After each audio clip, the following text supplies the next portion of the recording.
मुझे याद है बहुत साल पहले मैं बहुत छोटा था।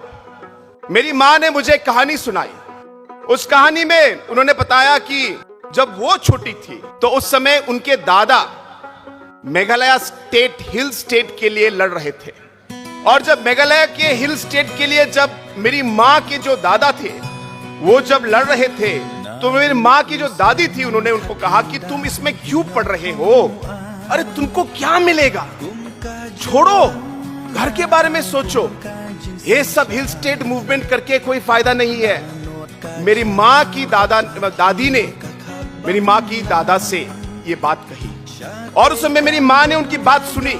और जब उन्होंने सुनी तो मेरे दादा ने कहा, देखो, चाहे मुझे कुछ मिले ना मिले, लेकिन मुझे विश्वास है कि जो मैं काम आज कर रहा हूं इसका फल जो है मेरे बच्चों को